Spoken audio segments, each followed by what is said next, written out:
Good morning, good afternoon, good evening, wherever you're listening from. Welcome to the Change Management Simplified podcast, where we will explain and discuss what change management is really about, using real examples alongside principles of change management based on our experiences on projects, transformations, change initiatives, and of course, the home experiences as well. Hi, welcome back to episode 2 of The School That Banned Smartphones. Conversation continued. Um, if you haven't listened to part 1, go back to part 1. It's refreshing, it's interesting, it's relatable. You will get to realize that we're having the same conversation in every single household, and we just don't know yet what to do about it. Hence, we have to think about how we prepare for this change that we're facing by sharing ideas and coming up with the best outcome. In part 2, we continued the discussion with John Player, the head of school for the Stanway School, and he will focus on the impact on the students. Secondly, the impact and the changes that the school had to make or is having to make this change more efficient and effective and long lasting and sustainable, let's just put it that way, while making it more inclusive for the parents and more appropriate as well from a delivery perspective.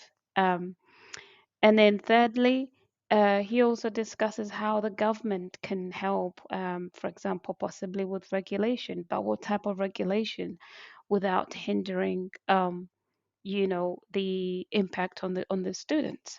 And then lastly, you know, we talk about what we can do as adults to raise and push for this issue even further to ensure that it's on the government's priority agenda, because at the end of the day, you know, if we don't push, it will, the government's not going to put it on their radar. Let's just put it that way.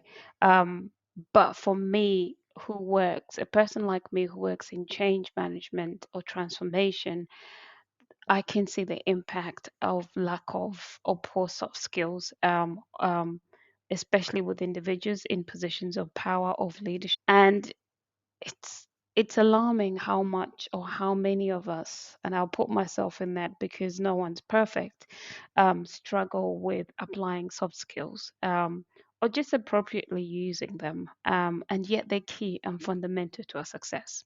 And on that note, we continue and just dive right into part 2 of the episode.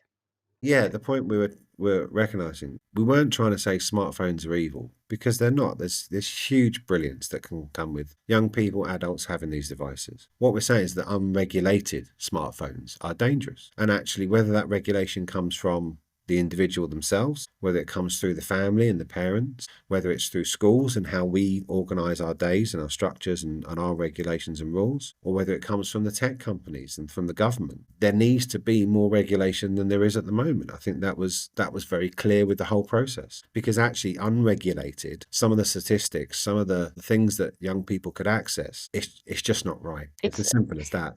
and it If just you pops go up. down to the supermarket, if you want to go and buy a bottle of vodka, you can walk up to the self-service checkout, but someone's got to say you are 18. Yeah, You proved. will not be allowed out of that store Yeah. because there's a societal recognition that that drink is not good for a person under the age of 18. It is not healthy for them. And yet, as it showed on the documentary, if you wanted to go to probably one of the most popular porn sites in the world, no one has to verify your age. No, you just tap that I'm over 18 and that's And it, that's it. which is That's absolutely ridiculous. that's It's wrong. We yeah, it's very recognise that wrong. vodka is a dangerous substance. We Yeah, recognise that pornography is a dangerous and unhealthy yeah. relationship for young people to have, and yet we don't have those same protections in place.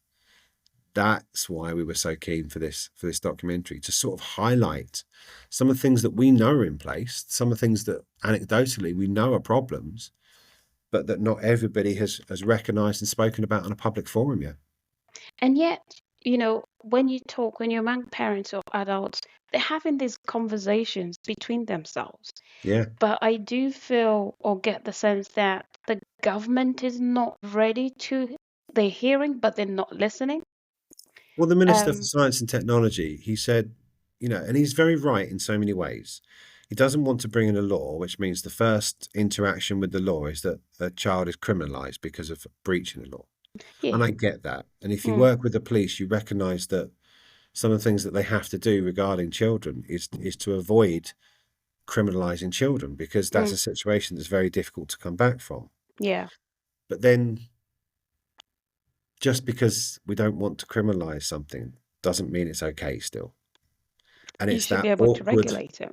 awkward grey area in the middle that we need to try and navigate.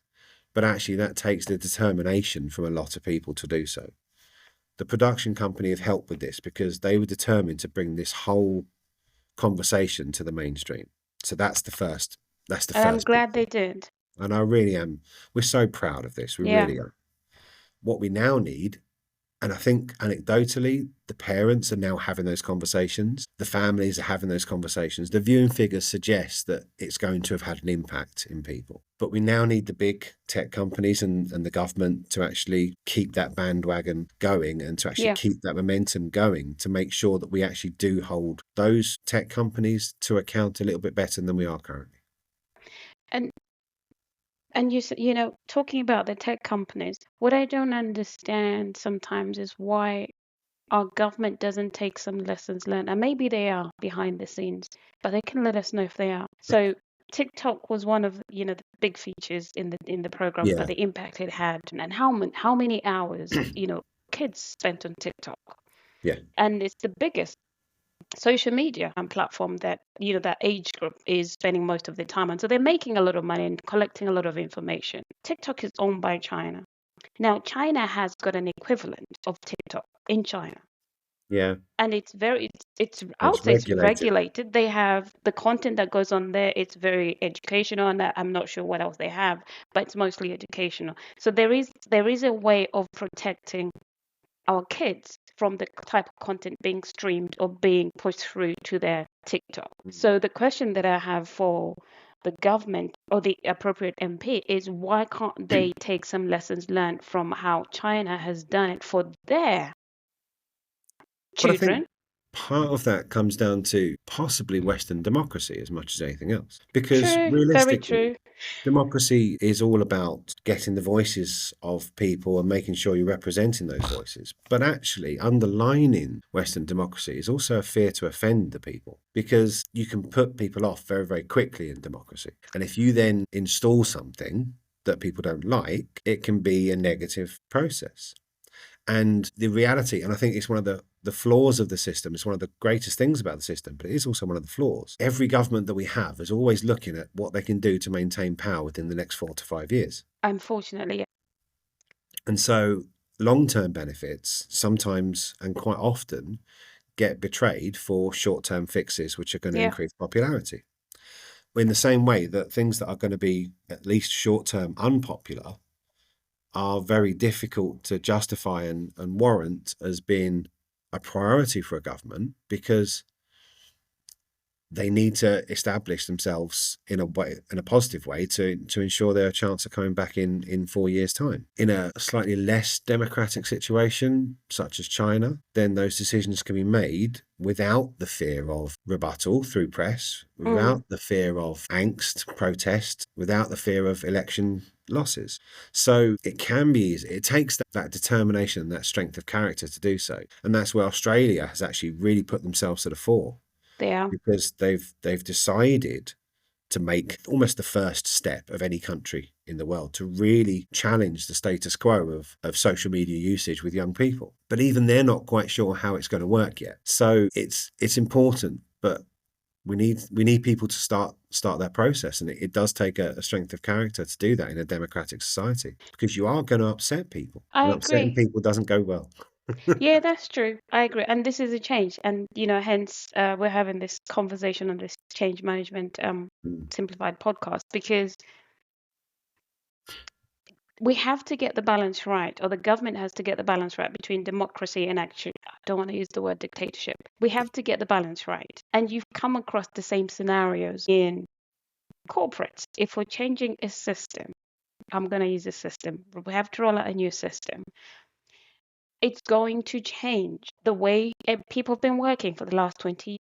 The processes are going to change. That we're going to have more controls. We're going to define more controls or new controls. The job spec is going to change, or the responsibilities are going to change. And we might decide to set up a shared service center somewhere else in a different location that does, the daily processing activities. But the way the corporates are going about it, which the government I know struggles to just do something properly, is bringing people like myself, which is this is the journey we want to go on to. They embed, you embedded within, for change management to work best, you embed them within the project, and you get them to report directly to the sponsor, not to the project manager, to the sponsor, because I have an unbiased view. And my view is my role is to keep the balance right for, in this scenario, the company to ensure that they implement the system appropriately, successfully, and for it to get adopted, even beyond the go live date. And then also, for that to happen, we have to take the people on the journey with us. So my toughest job is actually with the people, trying to get them to understand the change, why we're changing and how we're changing, but also what opportunities this could bring for them. What are the benefits and what's in it for them? The government doesn't do a lot of that. And when they try, if they think about doing it, as you say, it's too, that's just too big for us to do. Let's just write a policy. Or what they have done, just based on what on my reading is that they, as you said, they've now got a policy for for the head teachers or for the schools to decide how to use mobile phones in schools. Mm. They didn't have the courage or the confidence to actually make something more tangible where the government is enforcing it. They've now pushed it onto someone else. It's the school's problems to sort out. Let them deal with the parents. And that's you pushing the problem away from your own responsibility, not you, but the government, and making the schools responsible. So if anything goes wrong, it's the school's fault. But that's not what change is about. Change is about getting the ideas together and then work with these individuals on the ground to see how you can implement it best for you to be able to get successful adoption and the benefits, of implementing the system or the new policy. Well, I think that comes So we down can, to sort of yeah, leadership styles and things like that as well. Because in schools, I mean, things change in schools quite yeah, regular. So actually, as head teachers and as line managers, we're often having to consider leadership styles and things like that. But I think it always comes down to two words that I always come back to. First is consultation, yeah, because if you don't involve the people in the process, then they're going to feel like it's a process that's being done to them as opposed to with them. So I the agree. consultation is always appropriate. Doesn't necessarily mean that you're going to agree on the answers, but the consultation needs to be there. And it's not just at the very beginning of a process, it has to be throughout. So you have Throughout, to yeah, allow that feedback. And then the one that's still there behind of that is conviction. And that's the second one for me, because if you believe in it, that's what you need to install in everybody else. yes, And you can't make other people believe in it. But what you can do is you can make them understand that you believe in it. And actually, that's that buy in. And those two together, the consultation and conviction, if you can get those two right, then change is more feasible and more possible. But quite often, you have the conviction without the consultation. And that's where change is being done to people, yeah, and that's where problems can occur. And you the will same get with resistance. students, and the processes that we're going to be looking at as we move forward about how we change our mobile phone usage with young people in the school. We've got our rules, but we want to go further. One of the first things we're doing is we're not just putting things in place, because we need to speak to the students, we need to speak to the families about this and discuss what they feel about these things first. Mm, We have our ideas, but we do have to start the process of the consultation. Any knee jerk reactions is conviction without consultation. But you've also got to have that process where consultation doesn't just take over, yes, because actually then you end up with that constant rolling program and the change doesn't happen in the end because you're trying to please everybody, and you can't please everybody. exactly. I think JFK said it once where You can please some of the people all of the time. You can please all of the people some of the time, but you can't please all the people all the time. A And hundred actually, percent, totally that agree. recognition, Yeah, when you get to that point, you start to reinforce that conviction as well. When you've had the consultation process, it reinforces your belief that you are going to do the right thing, that you've spoken to the right people about it, and then the change can be possible. sticking to that same point. What what progress have you made since the experiment within the school, and what benefits do you see now with the students? Well, I think for those that actively took part in the experiment, anecdotally, they're all saying they're using their mobile phones less. They're all saying they're connecting with people better, which is fantastic. Yeah. But we are talking about 30 children. So, on a school wide perspective, it hasn't had that impact yet. But what it has done is given us that rationale. It's Mm. given us that conviction in a very national format. We immediately then, on the Friday after both episodes had aired, we actually collapsed our timetable for the morning and we showed the entire school at the same time, which took some doing. Oh wow. But the whole school were able to watch both episodes. And we also then built in the program about discussing and doing some education work around things such as algorithms, because it was a big feature of parts of the Yeah. programs, getting the students to understand how algorithms work and also how they can start to redress those algorithms and scale them back by manipulating them. And we also did some work about what a healthy phone relationship is. So that was our initial process. Now it's about reflecting on everything. So as a school, it's made us think about, well, if we want to have children have better relationships with their mobile phones, not be so subservient to them, we can't keep sending out all our communications by just email. We can't keep sending out all our homeworks by Google Classroom or Microsoft Teams. We can't keep making the mobile devices such a center of how we're doing things in Yeah. education and then step aside and go, but you shouldn't be on them. It doesn't work that way. So it's allowing us to sort of step back and start thinking about what we really need, Yeah. what we can do differently, what we can do to support this removal or this graduated removal of the addiction to mobile phones. We've got a program that we're working with parents very soon about trying to teach the parents more about how the phones work, about the parental controls they can put in place, and to help them understand a little bit more about the things that the documentary brought up. So it's about widening that sort of community understanding, gradual change. And then we're going to have the considerations about where we move in 3 months' time, in 6 months' time, in 12 months' time, and think about where we want to be and how we're going to get there and who we need to involve in the processes. But the big benefit for those students, it recognized that they were having a better relationship after the documentary. But I think the best thing for us was the amount of conversations that are happening up and down the country in families, in homes about that phone usage. And the Yes. reality is, and I don't know how many people have viewed the documentary. I know anecdotally a few little things that we had more than 1 million views by the Thursday morning or something like that. Well, if just 5% of those families make a change, then that's 50,000 families that are now going to have a better relationship for their child. We think the viewing figures could be easily upwards of 2, 3, 4 million people. There's been more than 4 million views of the shortened Channel 4 dispatches versions, Yeah.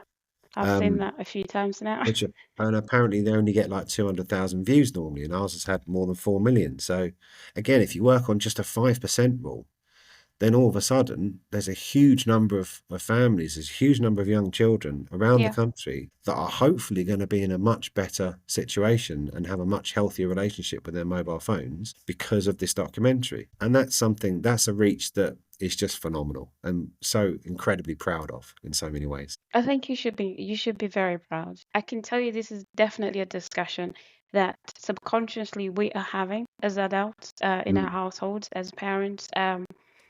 Because you see it's in front of you and you're like, this child is spending so much time on this device, but sometimes you just don't know what to do, Yeah, you know? and I've got And two 12-year-olds myself, so we've had all these discussions and they've got the mobile phones and they've got the apps that they shouldn't technically have. They're not technically old enough and things like yeah, that. But I'm conscious from my job role that I have to have those regulations in place. But that's only because I'm exposed to that through my career that I'm yeah, more aware of those things. Not every family is going to have that exposure. And therefore, this helps every family, every parent have that confidence to make those decisions in a slightly better and healthier format. Yeah. And without a doubt, I believe this discussion is going to get bigger. And you guys have made that leap and made that first step of raising the awareness, Yeah, visually, on television. And I would encourage everyone to go and actually, go back on what is Channel 4's it's on all demand. for Yes, that's they should it. go and watch it on demand for it's called Swipe, the Stanway School that banned smartphones. Go have just go and watch it. It's interesting because you see the students and the parents go through the motions. Emma Willis and her husband go through the motions as well. So everyone in the program go through the emotional change curve of not having a phone, which is a small thing that we think it's very tiny, but actually it's a very big part of our life, and therefore quite a drastic change. As you said, they only did it within 3 weeks, so that's a massive drastic change that they had to go through. But the impact it's had, and especially using Emma as an example, who's got kids of around that age, was incredible to see that they made changes immediately. But also to the parents listening to this as well, and not just the parents, everyone listening to this, going back in my school days now, reflecting that I'm working, especially with senior stakeholders, soft skills are important. And the opportunity, being a child in school, in primary school, from a toddler to primary to secondary school, is where you build most of your soft skills. And this is with in person, interaction with your friends, your teachers, your colleagues, your fellow students, playing in the playground. I don't know if kids play in the playgrounds anymore, Yeah, they you know, do. just talking, learning how to formalize a conversation, or just have a discussion. These are soft skills that are key to your success as leaders. And if we can't help them shape this, the time they're supposed to, we are running the risk of having leaders that don't actually know how to lead with soft skills. And this is going to be a problem for us in the next 20 years or so, because these kids now that are 12, 13, 14, 15 will be our leaders, will be our prime ministers or presidents in 20, 30 years' time. But we have to give them the grounding of at least building on their soft skills. And working in corporate and working with some of senior stakeholders, soft skills is challenge for some of them, and it's something that they have to continuously develop and also continuously practice to get better. But your childhood, or how you develop those as a child, really does put you a step ahead of someone who didn't have that opportunity. What we're saying, our kids are kind of missing out on that.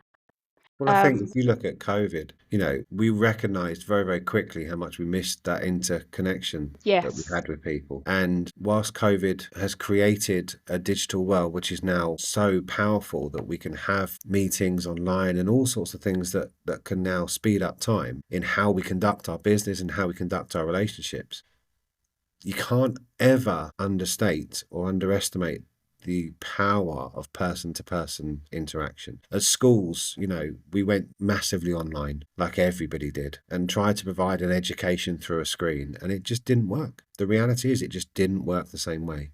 Mm, We did the parents and we did those through the screens. And I know as a school, we chose when restrictions were acceptable, we chose to bring the parents back onto the site because you can be very detached through a screen. And we know very. this when we think about keyboard warriors and the amount of hate that we have online Yeah. towards people. But actually, just because it's the quicker method to actually meet somebody on a screen or to send an email doesn't necessarily mean it's going to be the way it's going to get what you really want out of things. No. And those soft skills of that interpersonal communication, it's absolutely vital to every single business.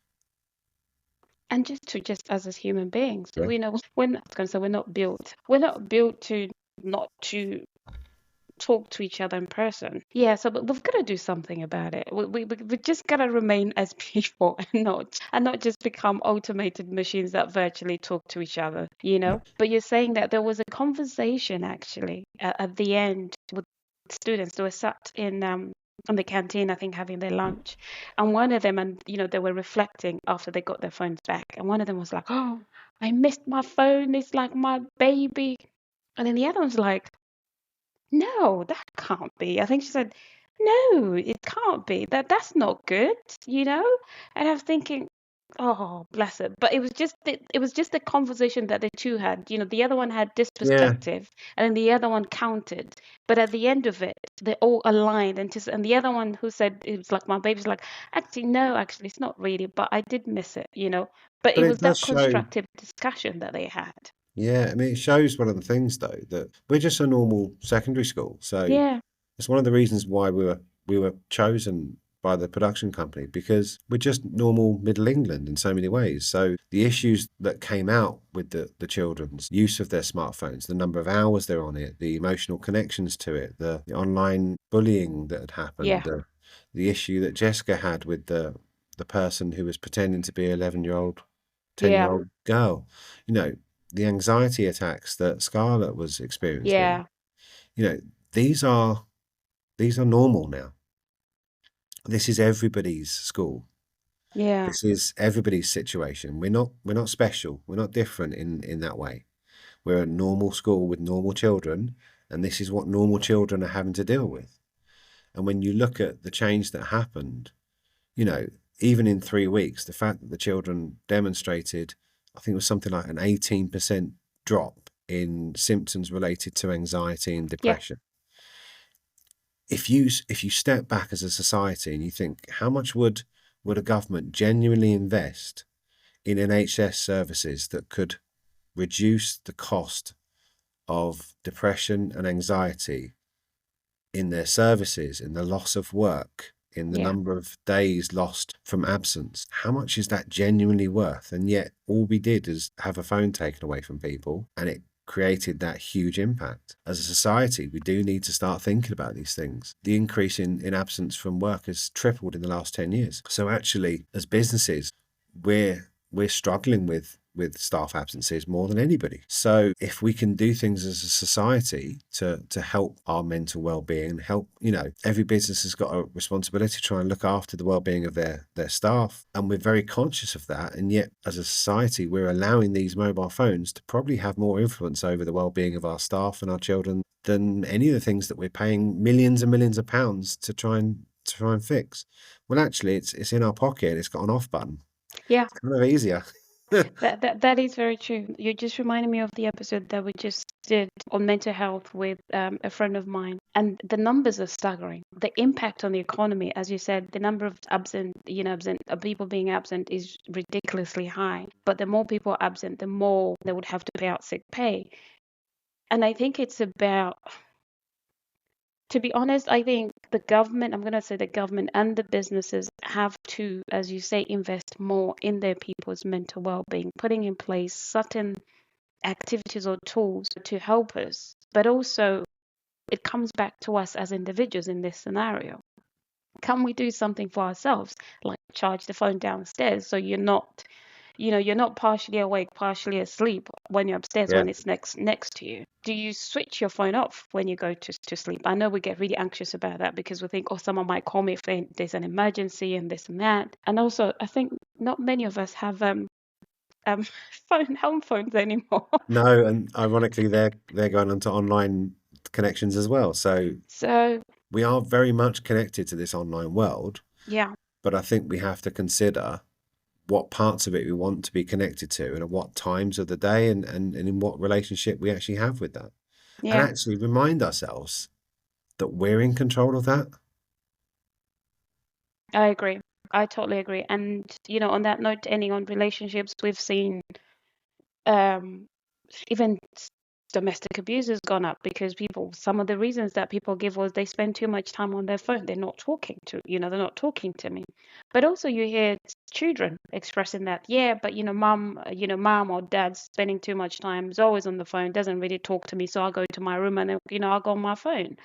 Um, so I think as a community, we have to do more and we have to do better. But it's the adults at the forefront of this, and I think we have to do more for ourselves to help our children and just to make the society and the community a little less dependent on mobile devices. Easier said than done because we're Absolutely. all attached to it, but we have to do it to give our children a better future in terms of their soft skills and leadership skills because we're human beings and we cannot survive without having good soft skills. You'll end up in isolation, and then depression, all these mental health symptoms will surface, and that just makes it even harder for the society as a whole. Yeah. So, what would you like us to wrap it up? What would you like us, the community, to do? Those listening to us, what can we do to help push this conversation even further? I think it's about having that conversation at home. I think it's about having that honest conversation, whether you have children or not. I think it's about having a pause and actually stopping and reflecting on what we are doing with these mobile devices, because it has happened quicker than we've stopped to think about it. So just think about what you really want. It goes back to any sort of change management. It goes back to, January the 1st, New Year's resolutions. What do we really want at the end of this? We want to live longer. We want to be happier and healthier. And want to have more friends and relationships and things like that. Is that really going to happen through that device? What do we need? And what do we need to do to monitor and to sort of somewhat curtail some of that relationship? Think about the amount of times that the notifications are coming through from WhatsApp or emails. You can turn those off. And then all of a sudden, you're just a little bit more in control of when you're going to find out what's going on, rather than it telling you that you need to know this now. Think about whether or not you can spend time without a mobile phone. I think Dr. Chatterjee talks about this quite a lot with his podcast and things as well. Mm. And actually, it's about recognizing that, life carries on. I mean, I didn't have my phone for 3 weeks. Didn't really miss out on a great deal, in all Yeah, honesty. you didn't look like you missed it out. I remember when you No. came to pick it up, you're like, I don't need it. I was like, I oh, mean, I think I ended up with something like 600 messages. I didn't read any of them because it was just nonsense. And most of the people that messaged you, I was seeing the next day at work or whatever else it might be. So I still kept in touch. I still knew roughly what was going on. yeah. Didn't miss out. I mean, I had hundreds and hundreds of emails from companies trying to tell me stuff and Mm. sell me things. I didn't need to know those. Do you know what? We can do without it a little bit more than we think we can. We're not as tethered to them as we think we are. And I think if we're going to make that change, it will help our mental health. Yeah, It will help our productivity, whether that's I in our agree. lives or whether that's in a business setting. And it is setting a better example for our young people. So, as adults, whether we have children or not, it will help our relationships. It will help us just to scale it back at least a little bit. Because I think it's gone further than we would have allowed it to if we'd stopped and thought about it. I agree. I totally agree. And I remember one of the steps that Emma Willis took during the experiment, which made me laugh, was she turned up at the school for the recording, and she was bragging about it to Alex, and she said, "Well, guess what? I decided to uninstall Instagram off my phone Yeah, because I don't think I need to. I don't need to know what other people are doing that don't add any value to my life." I was like, that's actually a very big step for a celebrity, because for absolutely. them life is on social media, seeing updates on social media and putting up their updates. So that's another thing that people can do who've got social, Instagram. Maybe try taking it off like Emma. You might just Think recognizing, because I spoke with Emma about that myself, because it's something that my wife had done a long time ago, where she mm, took those types of things off of her phone and actually put them onto her tablet, because your phone is everywhere with you, yeah, but your tablet isn't. So all of a sudden, it now becomes a conscious choice to check social media. And do you know what? If you want to spend an hour checking it, then you can do. But it's the unconscious choice when it's on your phone that you'll spend 2 minutes here, 3 minutes there, 10 minutes there. And the next thing you know, across a day, you can easily spend 1 hour, 2 hour, yeah. 3 hours when you didn't need to. You didn't really want to. It was just habit and accident as much as anything else. Just by taking things off the smartphone, put them onto a separate device, just separates your psychology behind it. I like that. And on that note, hopefully everyone's listening to some of these suggestions, because John has put them in practice. I am going to put them in practice because I need to do better with myself as well. And thank you, John, once again for coming to have this discussion. And everyone Absolute listening pleasure. to this episode, please push this episode beyond your usual crowd or your usual circle. Let's expand this discussion. We need to have this discussion because it's important for us, but also for our kids and our future. We need to raise better leaders, but we need to help our children to become better leaders. And the first thing is giving them an opportunity to work on their soft skills while they're still young. so that they're able to navigate the ever-changing world that we're going in, because it's constantly changing, as you all know. And on that note, thank you, and thank you, John, for joining me. Thank you very much.